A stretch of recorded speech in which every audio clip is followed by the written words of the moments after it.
terlihat tidak ada yang bengep-bengep dan membiru. Iya, nggak kepegang sama sekali. Sorry. Just. Amin. Aku pengen bawa nama Blitar. Dari Blitar ke panggung UFC. Amin. Main, tak kirain lawan siapa? Tak kirain lawan yang itu tadi. Aku wis pede, wah lek lawan iki ya tak tuwil.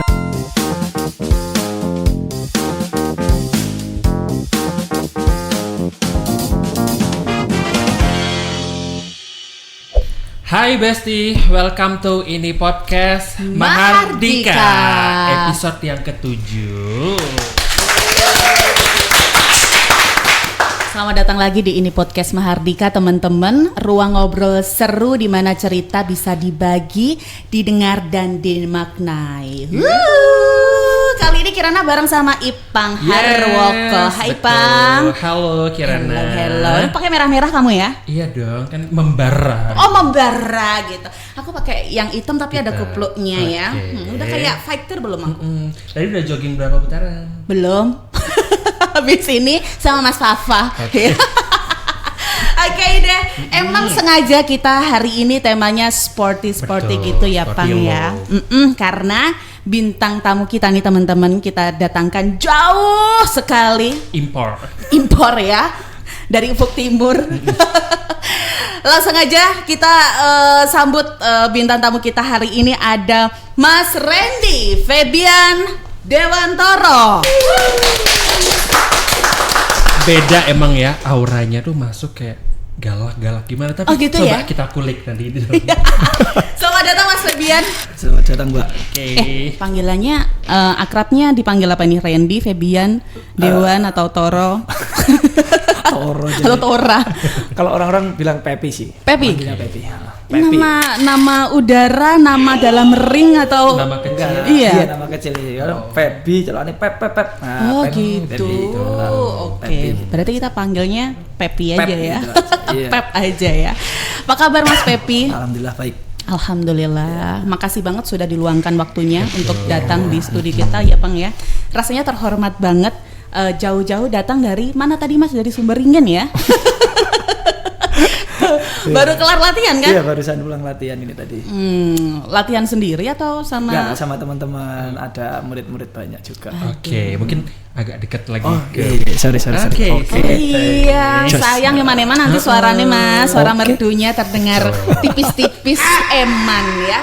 Oke, jadi ini yang membanggakan dari Kota Blitar teman-teman, Mas Pepi ini kita kenal sebagai seorang fighter profesional. Bahkan kemarin juga menyabet gelar juara ya di Lightweight Prime Kumite Champions 2020 2026. Iya, udah ganti. Saya wingi banget ya berarti ya. Saya anget. Saya anget banget. Tapi sepakat sih aku kata Ipang tadi, masuk itu auranya beda. Petarung tuh emang auranya beda ya. Kayak otot semua gitu loh, Pang. Nggak ada itu lemak-lemak. Di otot teorenya.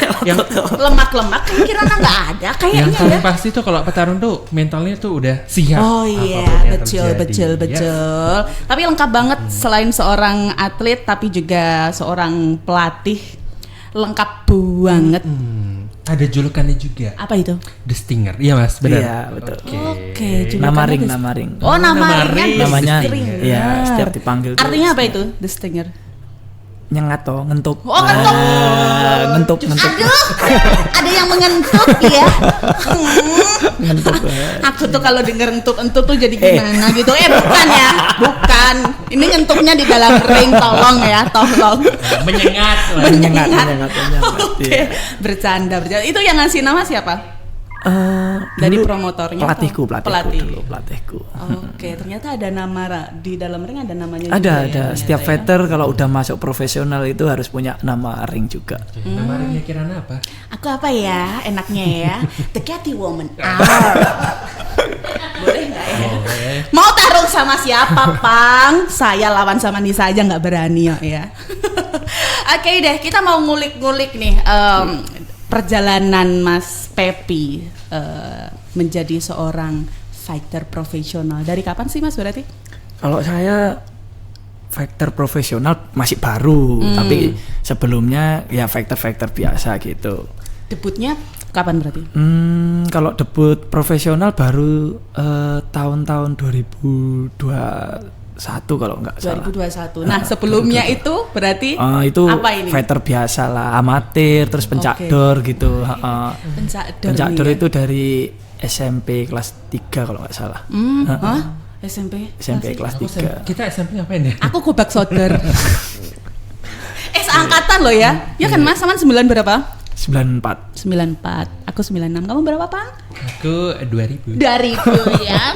Tapi kelihatan satu circle ya ini ya seangkatan. Oke, pencakdor ya. Ini pasti buat teman-teman yang demen banget nonton pencakdor nih nggak asing lah sama Mas Pepi ini ya. Oke. Tapi perjalanannya gimana nih dari pencakdor sehingga sampai akhirnya naik di ring profesional? Jadi awalnya dulu tuh pencakdor lebih suka ke tarung di jalan sih. Jadi gelut. Ya gelutan. Terus sama bapak itu dimarahin toh. SMP gelutan gitu. Ini rebutan pacar sih. Pisan mati. Jadi gelut daripada gelut di jalan nanti malah resiko. Mending kamu ndek pencakdor ae, tak kasih uang tambahan. Nah, dari situ tambah semangat toh. Nggak punya uang jadi uang saku kayak gitu. Ya dikit cuman 200 150 ya lumayan toh. Lumayan dong untuk anak sekolah. Tapi di pencakdornya itu nggak dapat apa-apa, cuman dari bapak sendiri. Kan dulunya bapaknya juga fighter juga. Jadi udah apa ya? Udah menurun lah. Terus dari pencakdor itu tadi kuliah mulai ikut latihan kayak Muay Thai. Mulai baru toh ada cabur baru Muay Thai ikut amatir sampai malah aku nggak pernah ikut Jatim, nggak pernah. Tapi lebih ke Jawa Barat sama Jawa Tengah. Jadi di Bon gitu loh. Nah KTP-nya pindah, terus ini pindah-pindah kayak gitu. Dari situ ada promotor yang lihat, akhirnya masuk ke profesional gitu. Berawal dari hobi berarti ya? Seneng gelutan. Enek loh ya, wong seneng gelut. Padahal diantemi kan loro ya. Seneng gelut. Apa yang disukai Mas? Vibes-nya di panggung atau memang ya pas oleh ngancani baru kayak ada kebanggaan dan kepuasan gitu. Apa ya? Lebih seneng aja. Aku malah kalau 1 tahun gitu ya, 1 tahun nggak tanding kayak waktu COVID itu kan nggak boleh toh ada acara. Itu malah kayak orang stres gitu loh Mbak. Nah kayak aneh ngono loh, hidupku kayak hampa kak. Untung yang ini sudah naik ring kemarin ya Pang. Coba kalau nggak pasti lihat Ipang rasanya gemes gitu ya. Aduh jangan, aku nggak kuat, nggak sanggup. Aku naik kasur aja. Iya, kita naik kasur aja, jangan naik ring ya Pang ya. Oke deh, menarik sekali. Berarti dulu ketemu sama pelatihnya masih ingat gak Mas dulu yang pertama kali latih? Pelatih itu saya banyak banget. Jadi nggak cuma satu, tapi dari silat ada, dari Muay Thai ada, dari MMA ada, jadi banyak banget. Jadi kita jadi fighter itu nggak boleh pelatih cuma satu, jadi harus banyak ilmu toh. Yang bagus yang mana, yang dipakai yang mana. Oke. Tapi ketika kemarin kan maksudnya dari ring amatir naik ke ring profesional, bedanya di mana nih Mas? Nah ini yang pasti bedanya dari segi uang sih. Cuan itu pasti. Kalau amatir itu nggak ada uangnya sih. Aku ngomong cuman medali. Tapi beda lah kalau kita Porda, PON, Porprov itu pasti ada uang besar. Cuman kalau yang amatir biasa-biasa nggak ada, malah kita bayar buat daftar gitu. Cuman kalau pro ini pasti ada uangnya itu, jadi lumayan lah. Gimana Pang? Berminat? Kayaknya nanti dulu.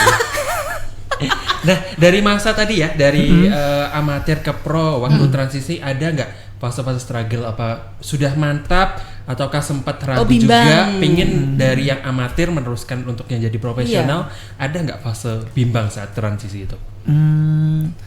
Pastinya gini, jadi factor itu kalau mau masuk pro, jadi nggak bisa langsung masuk pro, nggak bisa, karena satu promotor nggak bisa nyorot juga toh permainannya seperti apa kan ya nggak tahu toh, langsung pro ya nggak diterima pasti. Nah tapi dari pengalaman amatir jadi wis biasa kepruk-keprukan kayak gitu.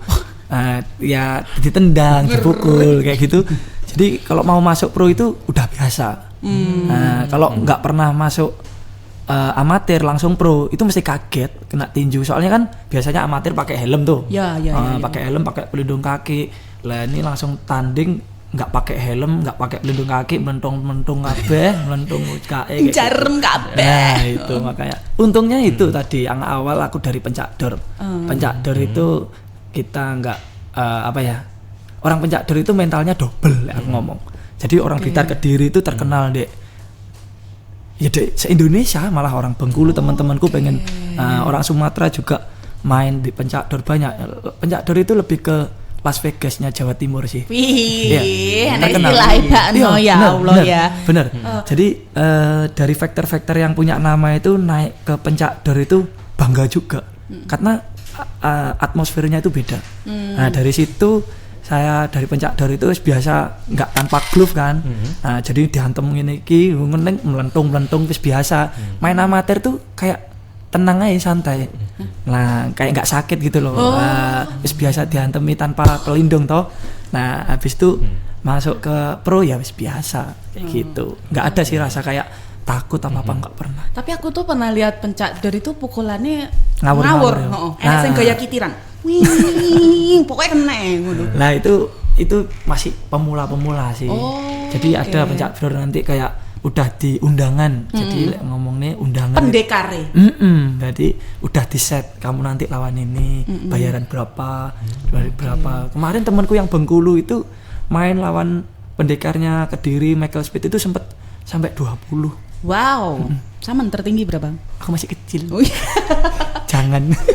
Berarti yang bayar itu wong totowan atau memang ada? Bukan, jadi promotornya. Promotornya. Ada promotor pencak dor itu ada promotornya dari pihak Kediri sama Blitar gitu. Nanti uangnya itu dari ini karcis penjualannya tiket parkir. Itu banyak banget itu satu motor 10.000 2.000 berapa ribu motor itu. Dari situ uangnya baliknya sebenarnya. Keren. Berarti dari SMP, SMA, kuliah ambil apa ini? Kalau kuliah dulu saya jurusan hukum. Malahan banting setirmen. Tapi kan olahraga enggak. Dulu pengennya olahraga, cuman keterimanya di hukum. Hukum biasanya jalurnya jadi apa nih? Pengacara, ya. Enggak bimbang saat itu. Lulus gara-gara lulusnya itu saya molor itu gara-gara gelut ini. Iya. Molor barangi. Iya, 14 semester meh DO dulu saya. Iya, terus gara-gara ya ke Jakarta mau pertandingan Porda dipanggil kayak gitu-gitu ya nak tinggal lagi di kuliah itu. Akhirnya dikabarin ternyata loh kok 14 semester ya wis langsung tumbas you know. Tolong ya. Ya, ini nanti di-cut aja ya. Bercanda. Oke deh. Mas, tapi selama menjadi fighter dan naik ring, ada nggak apa itu namanya momen-momen berkesan atau momen-momen terberat gitu yang pernah ditemui sama Mas Pepi? Apa ya? Kalau terberat itu kemarin sih waktu brief yang internasional itu di Jakarta itu paling berat itu sih. Yang komite champions itu? Bukan. Ada lagi. Jadi brief MMA itu yang dari promotor Bahrain itu ke Jakarta itu karena lawannya itu saya kenal. Besti. Bukan Besti sih. Kenal cuman aja ya. Dia dari campnya Solo. Campku dulu aku pernah latihan di sana. Jadi aku juga ke Jawa Barat, ke Jawa Tengah itu juga maksudnya di promotorin lah kayak gitu sama Camp Solo itu. Nah dia itu anak buahnya sana dan saya itu di Malang. Tapi kenal dulu sempat Porprov itu ya satu cabur juga sama dia, makanya lo kenal kok gak enak. Aku kan rasanya kayak ngantemi keluargane dhewe. Jadi aku kayak sungkan-sungkan kayak piye lah, tapi kan kita harus profesional sih. Nah dari situ waktu di hotel itu makan sama sholat apapun itu aku ditempel terus.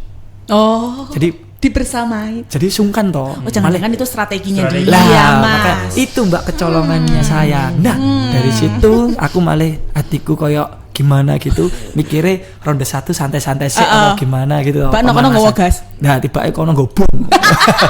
Dieng meh KO Mbak aku. Sumpah? Iya, sampai moncrot gede sini buahnya. Iya. Di situ. Tapi bukannya pakai itu Mas yang pengaman? Gamsil. Gitu. Iya. Loh, kan jadi bukan mulut tapi hidung. Nah, si moncrot itu hidungnya. Berdarah buahnya itu. Itu dari situ itu pengalaman bukan apa ya, kayak terberat lah. Nah, di situ. Jadi bukan pengalamannya fight-nya tapi bodoh dek ikune. Kudune profesional siapapun itu. Perasaan terbawa ya di sini itu, ya. Kelirunya di situ. Makanya pulang itu dimarahin sama bapakku dulu. Almarhum bapakku ngomong kayak diomongin, awakmu kudu siap ngene kayak gitulah intinya kayak dimarahin lah. Oke, ronde 1 babak belur. Babak belur. Ronde kedua membalikkan keadaannya. Nah, jadi ronde 1 meh mudar pokoknya wis babak sikat belur. ya. Pokoknya Tersikat Pang iki malah. tersikat. Ronde 2 itu baru dia kena hook kiriku KO itu. Hook itu yang ngek. Oh, ini. Samping itu. Ada banyak ya nama-nama pukulan. Iya, pukulan tuh betul. banyak banget. Ada banyak teknik, ada banyak nama-nama pukulan. Iya, betul. Yang paling suka teknik yang mana? Yang hook ini tadi. Oh, ini ya. Soalnya mesti KO orang. Jadi aku main MMA Pro ini alhamdulillah belum terkalahkan. Jadi mesti di hook babu. Kunci berarti ya. Mas. Tapi kan memang itu toh biasanya kan ada yang dikunci, terus ada yang tangannya ada. Iya itu. Gitu, terus ada yang dipuiting tekan Iya. buri. Iya, jiu-jitsu itu namanya, submission. Keren sih ya.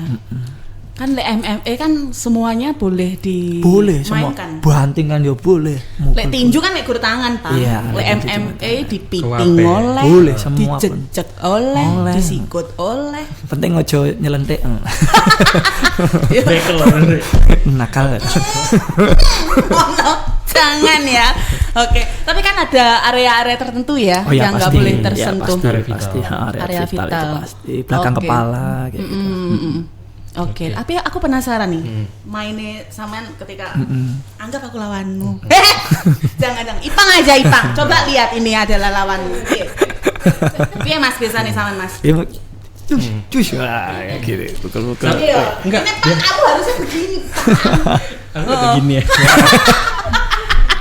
Iya kan, untuk mengamankan nih aku melihat petinju dan petarung ini mesti menjaga area rusuk dan sini Kepala, ya, Mas? iya. Tapi biasanya ada dua. Apa? Begitu ting, ada yang mode mendekat, ada yang Ya, kayak mundur ya. mundur dulu kayak lihat dulu gimana gerakannya. Ini tipe yang mana nih kalau Mas Baby? Kalau saya itu tipikal counter, jadi main pinter toh. Jadi kalau yang bukan main bodoh tapi lebih fighter itu, nah jadi mau ngantem terus. Lah aku lebih nggak mau dipukul sih. Oke. Jadi jangka panjang biar nggak kebentur-bentur itu loh. Takutnya nanti kayak almarhum Parkinson itu Muhammad Ali kayak gitu, bahaya. Tapi ada yang menarik ya nih. Apa Bang? Pengen tanya gimana perasaannya jadi salah satu fighter yang berhasil di pertarungan profesional dari Blitar. Dari ini kota perasaannya kecil. gimana? Secara otomatis kan orang tanya asalnya mana sih Blitar? Perasaannya seperti apa? Kalau aku ditanya orang tuh mesti ngomong Blitar karena aku bangga di Blitar itu.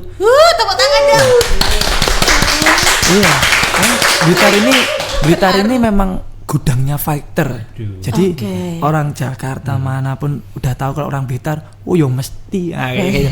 Oh ya pasti, kayak gitu. Jadi memang orang-orang tahu itu kayak itu tadi Las Vegasnya Jawa Timur kan di Blitar itu. Blitar Kediri, Pencador itu. Petarung yang terpendam. Iya, jangan-jangan gitu ya. Jangan-jangan habis ini kita direkrut nih sama Mas Pepi. Kita kan udah tahu ya tadi ya pukulan-pukulannya tadi ya. ada kalau nggak salah ada ambar, ada cok ya kan. Tahu loh. Ada Tahu. stipi. Tahu loh. Keren.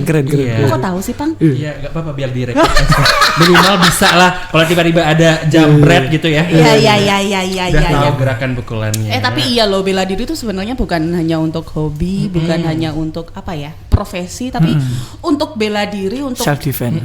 Betul. Self-defense ini penting nih buat Penting, cewek-cewek juga. Kalau cewek saranku lebih bukan ke tinju apa enggak sih. Apa itu? Jiu-jitsu. Jujitsu Itu yang itu tadi ambar, kunci-kuncian. Karena apa? Kalau cewek itu, kalau cewek sama cowok powernya mesti kalah, pasti guys. Jadi antem takutnya ceweknya nangis apa-apa lah. Tapi kalau tahu jujutsu, semisal mau diapain itu langsung bisa ngunci kayak gitu aja. Jadi nggak perlu power kalau jujutsu, mainnya ini. Mungkin Tapi langsung praktik ya. Jangan Bang. Tapi di Blitar sini belum Kasih aja biar Kirana makin mantap ketika menghadapi Bang. di luar sana yang jahat-jahat. belum siap. Aku belum Tapi di Blitar sini belum begitu banyak sih yang latih jujutsu. Jujutsu belum ada. sama karate beda? Beda jauh. Kalau jujutsu nggak ada pukul tendangnya sama sekali. Oh. Jadi aku di sini kembali kan aku domisili Malang tuh. Nah, aku domisili Malang. Kembali ke sini tuh pengen nge-share ilmuku ini memang. Ilmu jujutsuku, gulatku, strikingku sama MMA lah intinya. Nah, jadi pengen bikin camp Sasana di Blitar, pengen ayo Blitar berkembang kayak gitu aja. Oke, mencari bibit-bibitnya ya Mas ya. Yeah. Hari ini berarti ada berapa anak-anak yang di Blitar di bawah pengasuhan Mio? Sekarang itu kurang lebih kalau di grupnya itu ada 60. Tapi kalau yang aktif mungkin ada yang 40-an, 50 lah. 40 lah. Campnya Bimo Seno tadi ya? Iya, Bimo Seno MMA itu. Oke, monggo ini berarti buat teman-teman yang kayaknya tertarik dan suka gelutan ya. Monggo biar gelutannya nggak percuma ya. Langsung ketemu sama Mas Pepi, nanti dilatih untuk menjadi petarung profesional. Tapi petarungnya terarah ya, karena Mas Iya Pepi ini dong. petarung yang menghindari ditarung. Iya. Jadi tekniknya daripada menghindari benjut, jadi teknikal, mengamati dengan pintar terlebih dahulu. Betul. Oke.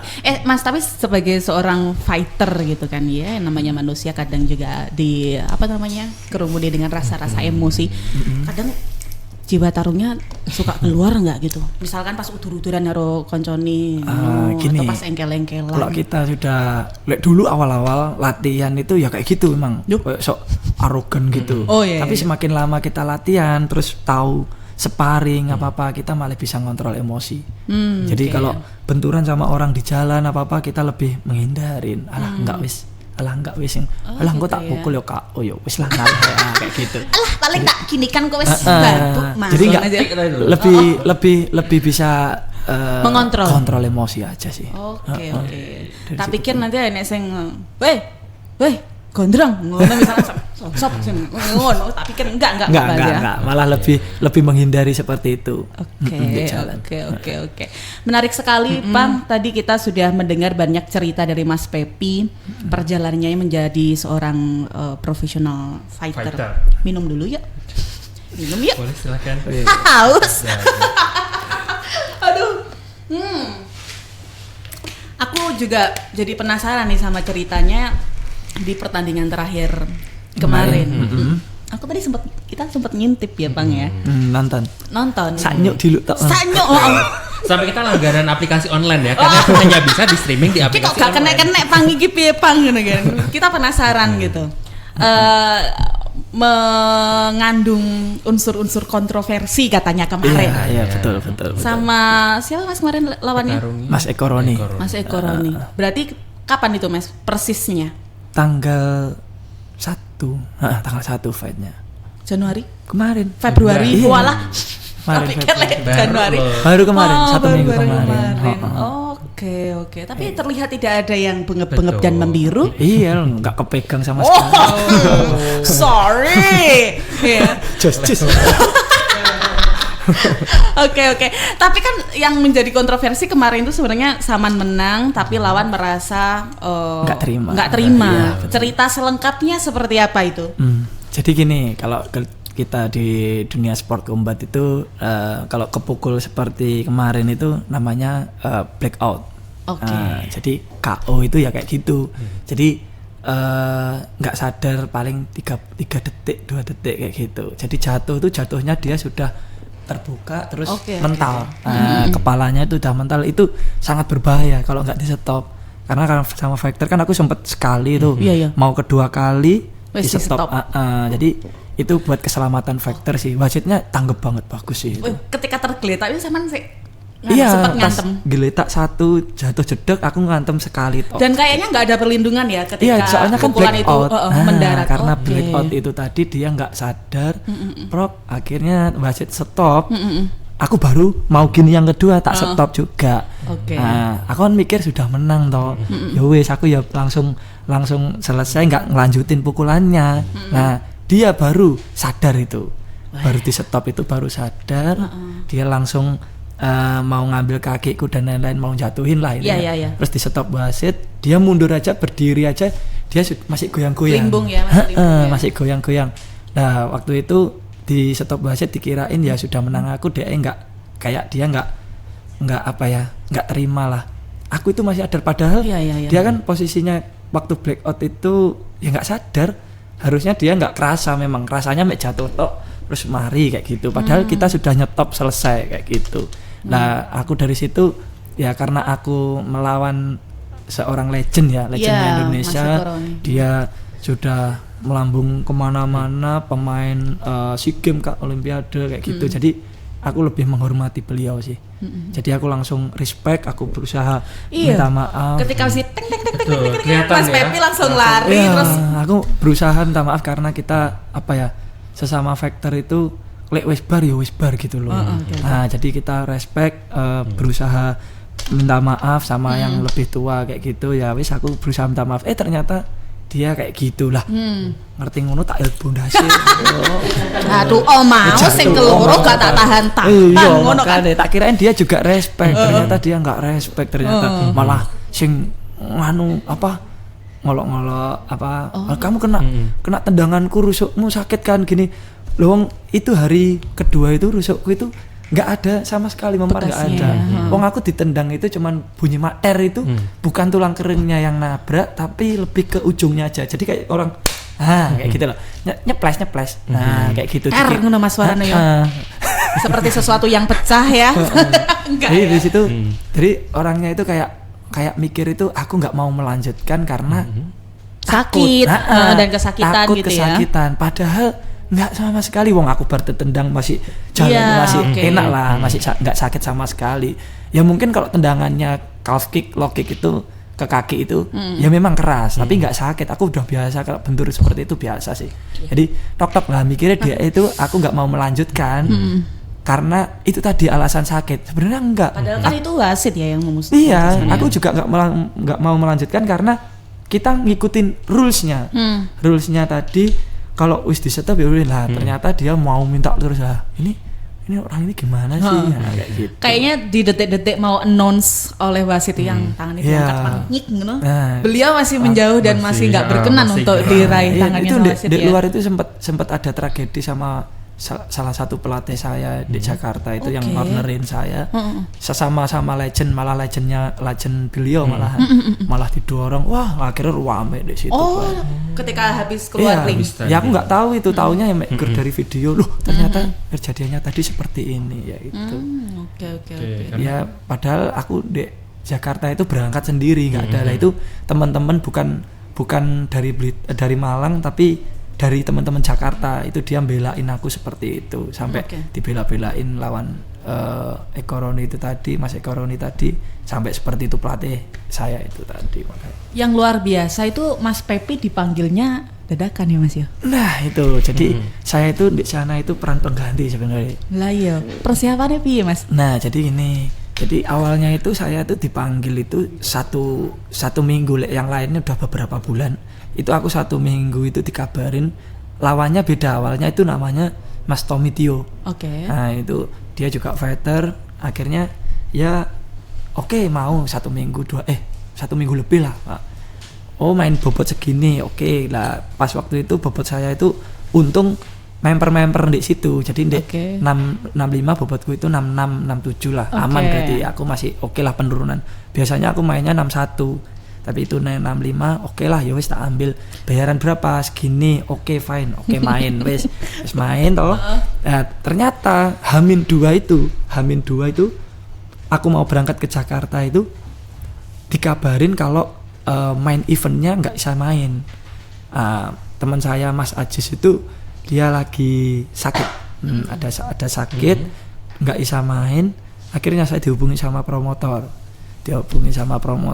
kamu mau nggak main perebutan sabuk? wah ya seneng toh. Wah main, tak kirain lawan siapa, tak kirain lawan yang itu tadi. Aku wis pede, wah lek lawan iki ya tak tuwil ngono tak. Tabu.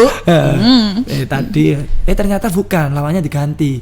Kamu lawannya Eko Roni, mau nggak? Hah, sempet kaget, tapi bingung, tapi bangga juga. Karena bangganya di mana? Karena saya orang baru nih, baru di dunia MMA. Dia legend nih, tingkatnya udah tinggi banget, wis tinggi pol. Nah, jadi bisa satu ring sama dia itu kebanggaan terbesar sih. Makanya aku mikir daripada, maksudnya kesempatan itu nggak datang kedua kali toh. Makanya alis pokdo mangan segone toh. Nah, orang Blitar kan mentalnya oke. Ya wes lah, ya wes mau. Nah, terus tak tanyain bayarannya berapa? Make sure lagi nih kita ya. Tak kirain itu bayarannya bakal lebih tinggi. Kayak bayarannya yang Perabutan Sabuk. Ternyata enggak. Bayarannya saya tetap kayak yang waktu lawan pertama tadi. Lah, kok gitu?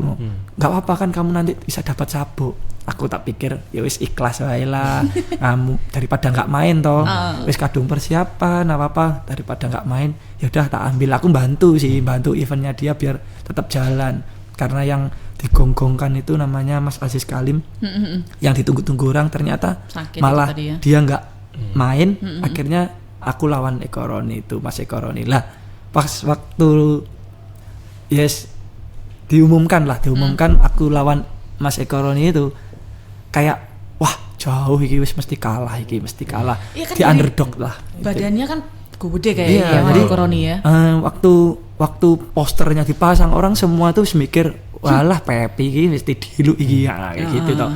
Pepi mesti diluk.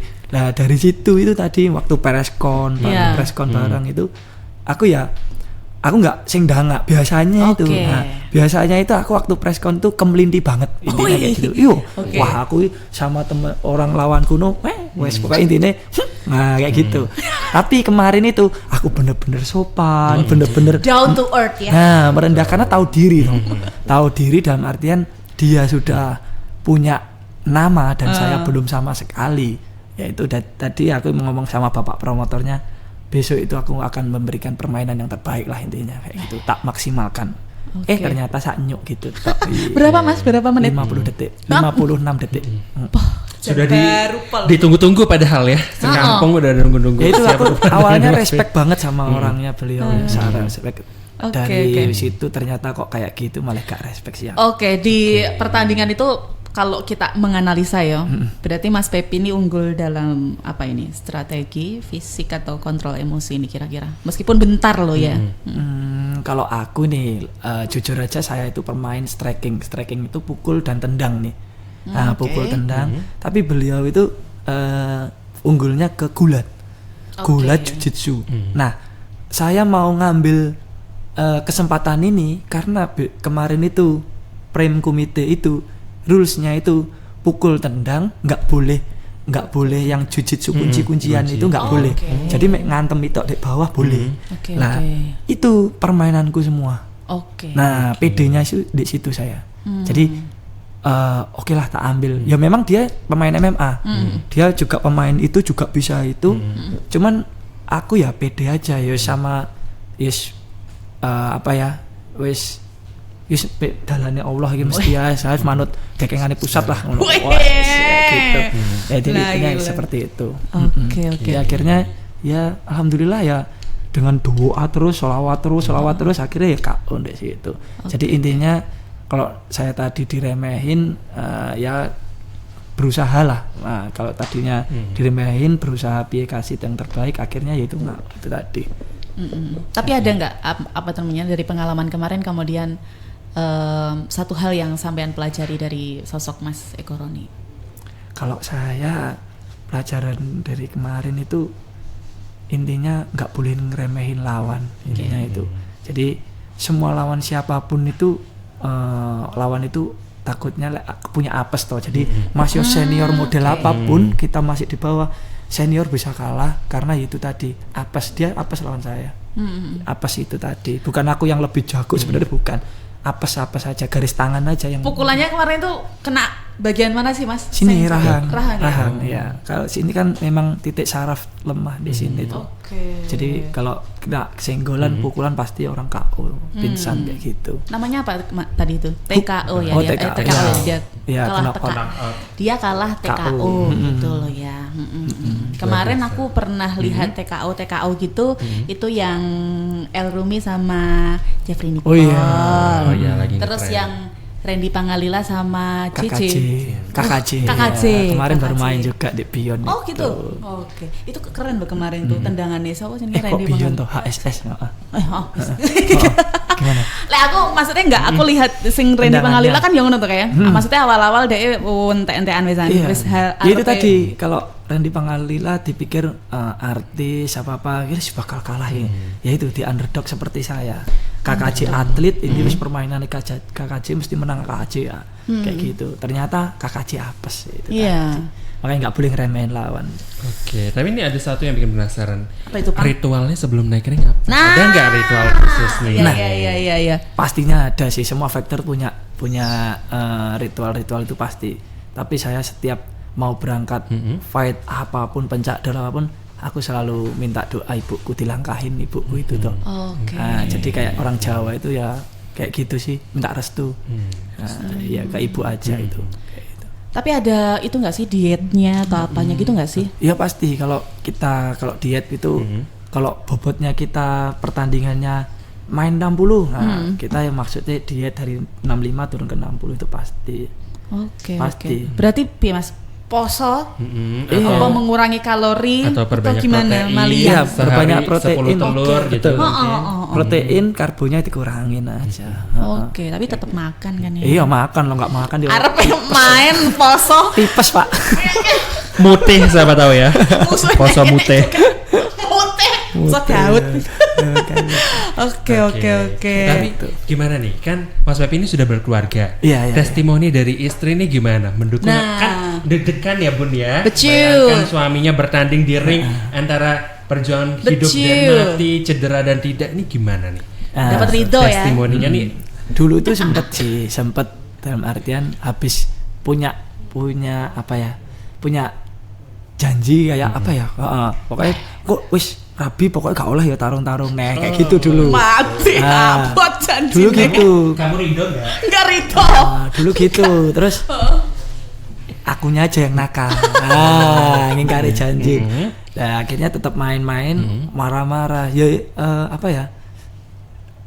Istri kan yang penting uang sih. Nah, jadi aku tanding itu yang penting menghasilkan. Iya.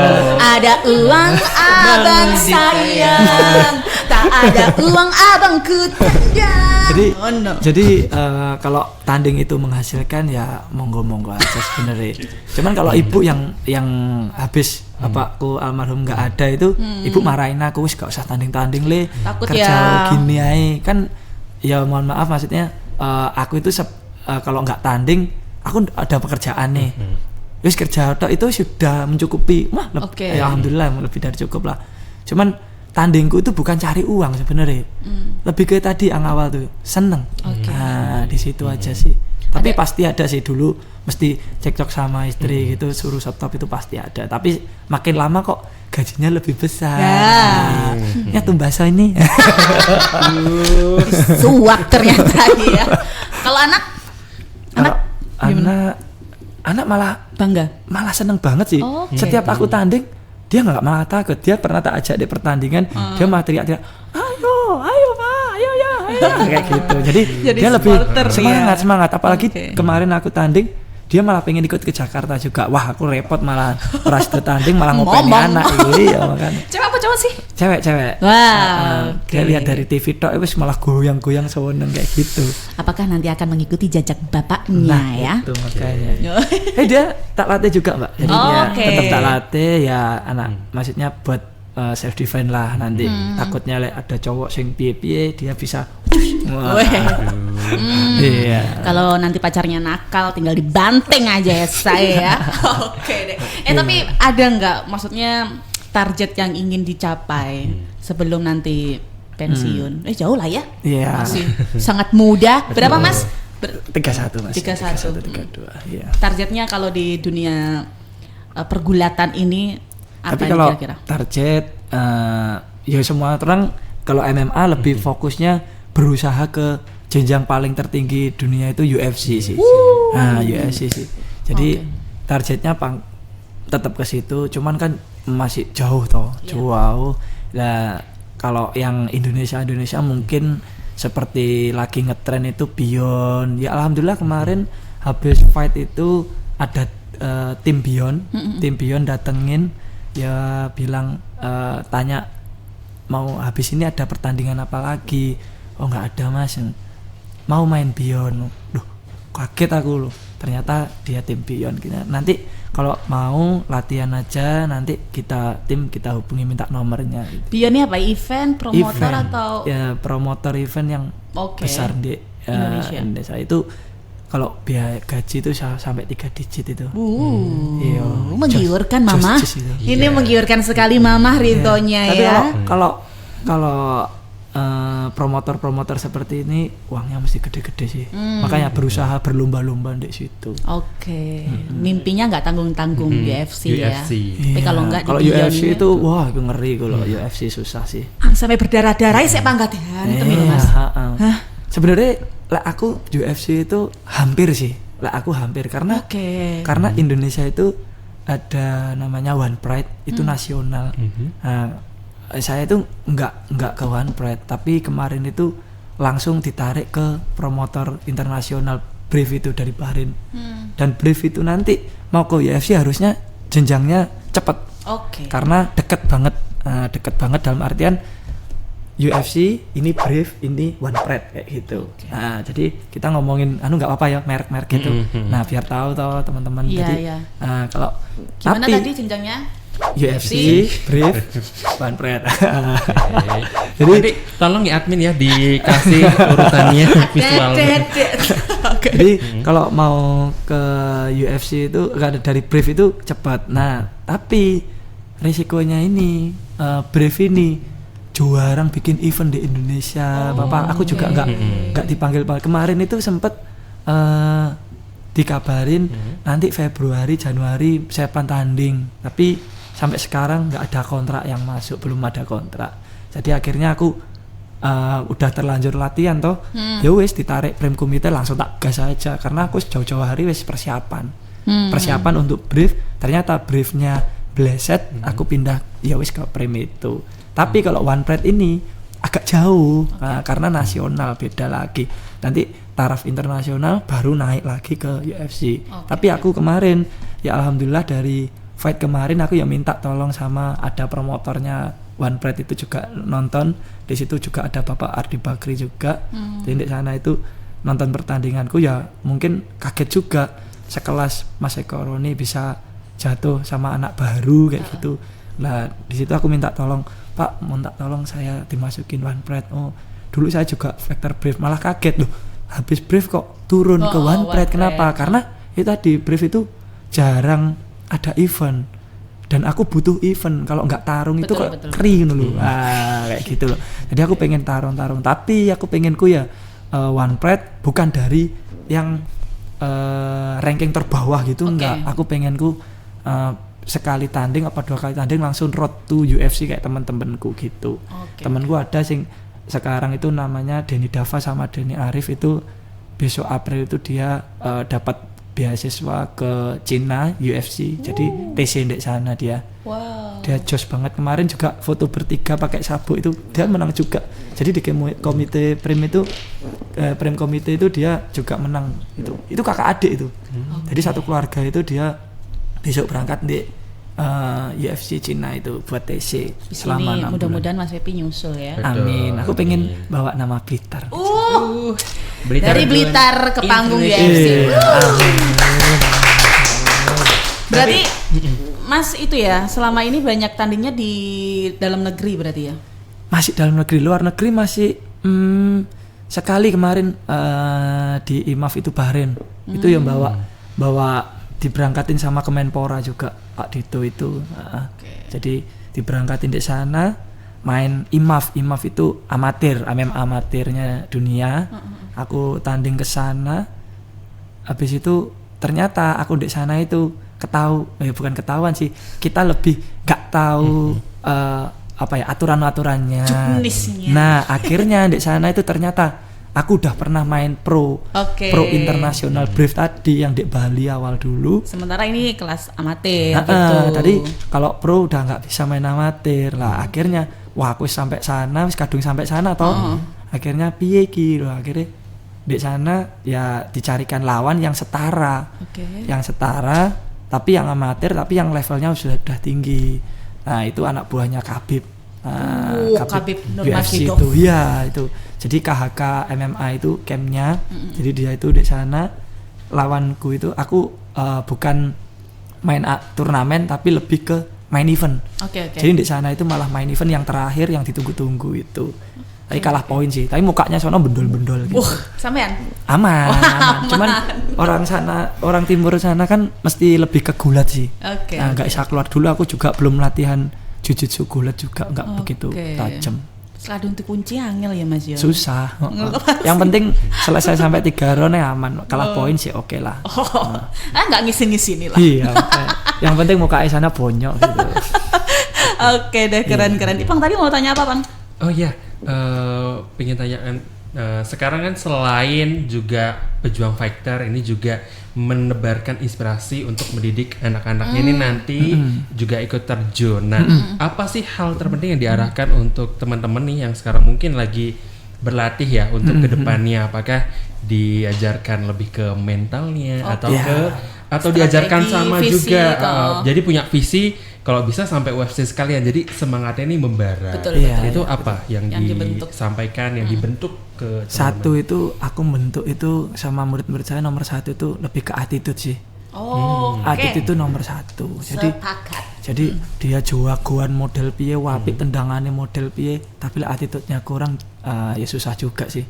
Ya, jadi attitude-nya nomor 1 yang tak ajarkan awal itu attitude, nomor 2 teknik, sama mental. Itu aja sih cukup. Tapi ya aku berusaha nyari-nyariin event. Jadi nyari-nyariin event ke Malang, kemana ya nanti ya selama ini ya kita saling bantu 50-50 dari anaknya untuk pendaftaran. Nanti pendaftaran tak bantu 50%. Nanti untuk tidur sama makan aku semua. Jadi pribadi. Jadi lebih ke apa ya, sedekah sih. Aku lebih suka kayak gitu.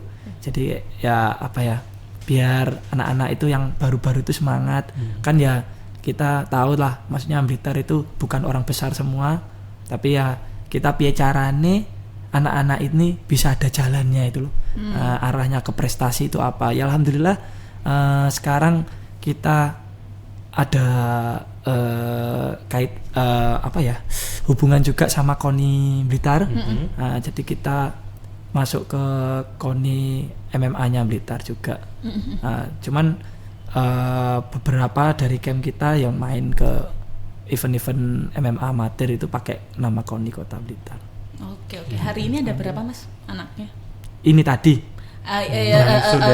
Yang di mana tadi namanya? Di camp. Di camp. Kalau yang hari ini latihan tadi orang berapa ya? 14 ya sedikit sih, tapi biasanya sih sampai 20 14. Tapi dan Saman sendiri ya aman sih, itu udah biasa dari dulu, dari 2015 kan aku udah ngelatih toh. Jadi udah jam terbang yang ngelatih teman orang banyak gitu, aku udah nggak bingung sih. Sekarang sudah punya asisten juga, jadi aku waktu di Malang di sini tetap jalan. Udah autopilot sih, anak-anak udah tak kasih materi gini nanti disalurkan kayak gitu aja. Kalau latihan berarti di apa ini Mas? Di pembentukan otot atau angkat? Lebih semua sih. Semua. Otot juga karena buat power juga toh, endurance, power, strength, endurance. Terus kita lebih banyak sparring buat ngelatih mental juga kayak gitu.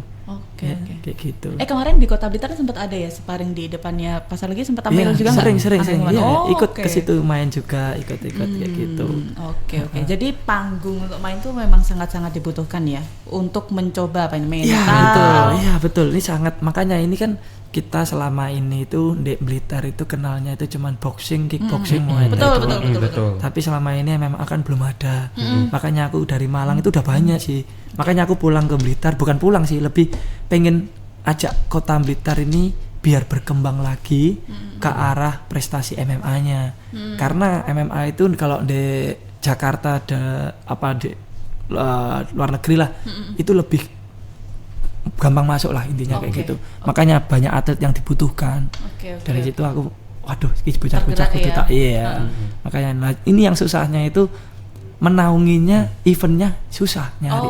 Harus keluar kota dan biayanya biaya sendiri apa-apa. Tapi ya setidaknya kalau bisa di Blitar itu ada event MMA itu wah seru nanti. Jadi bisa ngangkat semoga Blitar terdengar juga. Ya Izin Pak Ketua KONI ya, Pak Sukarji bersama dengan Bapak Kepala Dispora ya. Siapa ya Pak? Tapi alhamdulillah ini atletnya kita ini baru kemarin dikabarin. Jadi atlet Bimo Seno ini camp saya ini kan udah juara-juara juga beberapa anak. Ya, besok itu berangkat di Malaysia TC. Ya dari Blitar, Kota Blitar. Itu TC. Aku nitip ini nitip anak di KONI Kota Blitar itu MMA IBCA itu. Nah di situ udah menang beberapa kali juara 1. Akhirnya di TC di Malaysia. Habis itu nanti main di Abu Dhabi sama di Lebanon. Itu bawa nama Kota Blitar. Ya bukan di Indonesia sih, tapi iki pastinya Kota Blitar kena. Katut pasti. Lah makanya keren. Itu terus nanti juga anak Bimo Seno ada juga yang main di PON juga, alhamdulillah. Dan bawa Jatim. Nah alhamdulillah ya kita di Blitar itu MMA ini masih 1 tahun, tapi bisa berani bersaing sama kota-kota lain itu alhamdulillah ya ini baru tahun ini sampai yang dulu Power Prof kita banyak kalahnya ya ada menang juara 3 yang 2 tapi yang kali ini Power Prof tahun depan ini tak jamin nyabet emas wis mesti anak-anak. Amin. Keren. Ikut bangga loh mendengar ceritanya Mas Pepi ini tadi ya. Tapi kita akan memasuki pertanyaan yang seru-seru. Ini harus dijawab cepat syaratnya. Waduh, iki. Kudu cepet iki, Mas. Soalnya judulnya game adalah quick take. Persiapan ya, Ipung ya. Kita ada beberapa pertanyaan. Ini nggak boleh dijawab sambil mikir. Pokoknya langsung, ya, gitu. Secepat pukulanmu pokoknya jawabannya ya. Oke, pertanyaan pertama. Lebih berat latihan fisik atau menjaga mental? Menjaga mental. Why? Karena mental itu apa ya? Kita kalau nggak sering sparring nanti takutnya contoh nih ya bukannya apa lawan orang sing badannya hitam gede ngono, deredek sih tau. Apa kuy? Gitu. Ada hitam-hitam mengejar saya. Godzilla. Jadi mental itu paling utama nomor 1 sih. Fisik itu gampang sih. Mental lebih berat menjaga mental. Yang kedua, menang TKO atau menang angka? Menang TKO sih. Menang TKO. Kalau menang TKO itu ya Mas, perasaannya lebih kayak ngono ya. jadi kalau TKO itu rekodku kan di namanya tapologi, ada rekod dunia toh. Jadi aku ada nama rekod dunia itu kalau menang TKO, pukulan TKO kan bangga toh. Jaga itu yang susah. Makanya ini 3 kali ini TKO semua. Wih. Iya, waktu timbang apa preskon itu mesti gayaku gini, Mbak. Karena semangat bisepku. Iya, kayak gitu. Pede sama tangan kiriku sih. Justru kan tangan kiri ya? Iya, kuat ya. KO-nya semua pakai tangan kiri. Aku tuh tangan kanan yang kuat, tangan kiri lemah. Ini latihan nanti Mas ya. Oke. Oke, pertanyaan ketiga. Lebih takut istri atau musuh di ring? Istri. Ternyata jauh ya. Suami takut istri. Susis ternyata ya. Kontoku berambang langsung budal, teman. Kontoku lombak langsung budal. Aduh, mau menyapa istrinya? Ya. Aduh, ini harus direstui sih Mbak ya, sampai nanti target tertingginya tercapai. Amin ya robbal alamin. Oke. Pertanyaan keempat, Pang. Pulang ke Blitar, pulang ke rumah atau pulang untuk mengisi bahan bakar? Dalam ini ya. Dalam ini. Aku ke rumah sih. Rumah ya. Jadi lebih ke fokus ke anak istri apa kayak gitu. Tapi kayaknya dapat dua-duanya sih ya. Iya ke sih. rumah dan bahan bakarnya kayaknya langsung dapat juga langsung nggak full sih? tank. Iya. Bahan bakar. Bahan bakar. Kan langsung full tank bener Bang. Cus. Oke, yang terakhir. Kalau bukan fighter, Mas Pepi paling cocok jadi apa? Apa ya? Aduh bingung juga loh itu. Tetot. Bingung aku lagi. Oh, jadi pengacara tadi. Oh ya jangan tahu. Enggak apa ya, pengacara itu aku nggak maunya ini, nanti takutnya banyak musuh. Oke. Jadi aku Loh, pengen. jadi fighter kan banyak musuh ya. Tapi kan respect mari toh. Wis Oh, barbar gitu loh. berurutan. Takutnya lek pengacara itu kedawan-dawan. Oke. Nanti nek akhirat bahaya toh. Oh, Kayak gitu. Jauh beru. Iya, jauh beru. Bahaya guys. Tak dadi wong biasa wae. Oke, berarti jadi orang biasa aja. Iya. Jawabannya Slow itu. living. Oke, jadi Pak RT atau Iya. Pak Ustadz? Tapi kedepannya ini aku pengennya itu kan sekarang lagi domisili Malang nih. Nanti kedepannya itu aku pengen tua umur ya 40 ke atas. Aku pengen domisili Blitar. Terus punya camp kuda besar gitu toh. Sing latih anak-anak gitu aku bisa ndelok aku jualan jamu gitu. Wih, Iya. jamu apa Iya. gitu Mas? Loh, kan ini Enek jamu nih toh panjenengan keluarga untuk saya pertarungan? itu dari bapak dulu itu jualan jamu. Sekarang yang nerusin mas saya. Namanya Camp Bimo Seno ini sebenarnya dari jualan jamu bapak saya. Bapak saya almarhum meninggal. Akhirnya tempatnya itu tadi punyanya masku tau kan buka sendiri tuh. Nah, masku pindah dek tokonya bapakku dek Bang Sri situ. Aku nerusin dek tempatnya masku yang Sumbering ini tuh tak bikin camp namanya Bimo Seno juga, tapi tak belakangnya tak tambahin MMA gitu. Oke. Jadi lebih namanya buat membanggakan hasil jerih payah dulu bapak gitu loh. Oke, Oh. keren filosofinya ya. Iya. Sudah ada gambaran ke depan ya. Iya.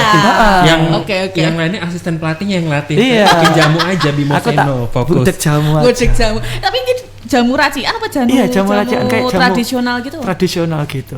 Oke.